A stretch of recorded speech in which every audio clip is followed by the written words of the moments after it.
Hey everybody, the following is an excerpt from the monthly Rahdo Roundup, and if you'd like to see the rest of the Roundup, you can hit that eye up in the top right corner of the screen, or if you'd like to know more about the game, you can follow the link down in the show notes. And with that out of the way, let's talk about Star Wars! The Clone Wars. And now this is basically Star Wars played with the pandemic gameplay formula. It's not designed by Matt Leacock. Some other designers have come in, but they have done a very, very admirable job, I think, transporting the flair of the Star Wars Clone Wars universe. So this is less about the movies and more about the Clone Wars TV shows, animated series, and all of that. All your favorite characters are here. I've never watched the animated series, so many of your favorite characters are here, and the planets and all of that. And it's all driven by the same, hey, on your turn, you've got 4 action points to spend to move around from planet to planet, fighting droids instead of plague cubes that just keep popping up at the worst place at the worst time. But a big focus on this game is every time you play, you're going to go up against a different Sith Lord. General Grievous, Darth Tyrannus, and I think those are the 2 I recognize, and the other ones were from the cartoon, so I didn't recognize them.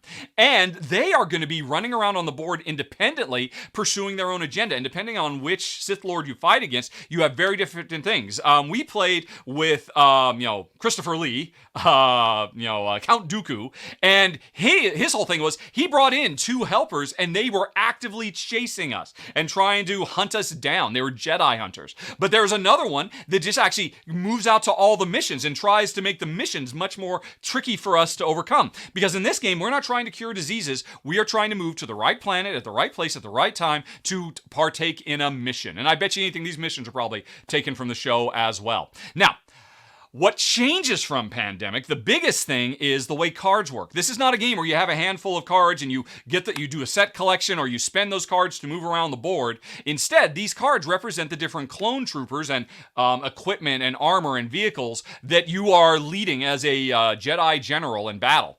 And you never discard these cards to trigger their effects. Instead, you just tap them to use them. And on your next turn, they untap. And you can tap them on your turn, you can tap them on your team's turn. But unlike regular Pandemic, where you're constantly, I'm trying to manage my hand, I got too many, I've got to spend all these cards, and your cards are constantly coming and going. Here, you get a big group of clone followers, you carry them around for a while, and you need the right types of clones to have a better shot at rolling the dice and completing different missions as you move around the galaxy. And of course, if somebody else is at the same mission you're at, they can tap their clone troopers to help you when you're doing a die roll with a 12-sided die to see if you get enough successes and if you take damage and all of that. So, the whole thing works very well. And I think the design, I'm not crazy about bringing dice into Pandemic. Pandemic doesn't need it. I would have liked to have gone without that personally. But you know what? Considering the target audience, this is much more mass market because it's Star Wars. I think it's the appropriate thing for them to do.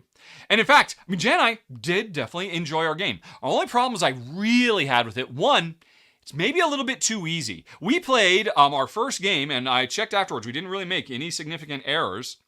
And we crushed it. The game could not, and we're experienced Pandemic players. So we know how to make the right choices and the wrong choices and when to compromise and when to sacrifice and when to prioritize things. So, we're not new.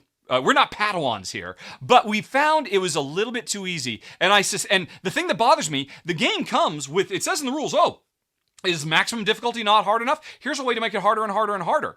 I appreciate that, except this is the cardinal sin of this game. Really, for me.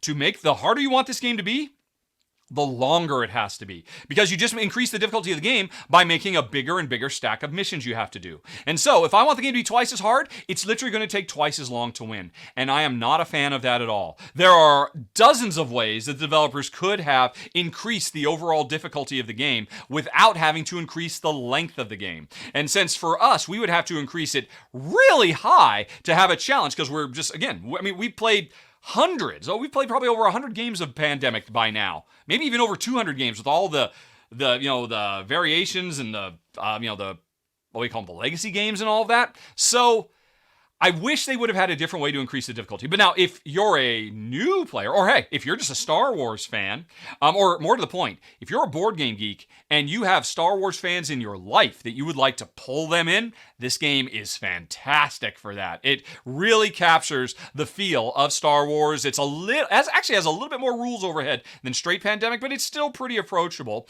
And I think what it sets out to do, it does nicely. I would have rated it significantly higher if it weren't for the, make the game harder by making it longer, which was, for me, kind of a big boo-boo in an otherwise excellent, repurposing of my favorite game of all time, Pandemic. That is Star Wars: The Clone Wars.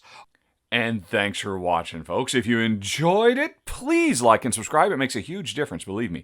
But with that out of the way, if you'd like to see some more, over on the left, you can find a playlist of a whole bunch more Rahdo Rapid reviews. Up in the top right, there's the latest thing that's been added to the channel. And in the bottom right, you've got something YouTube recommends. Okay, folks, thanks for watching.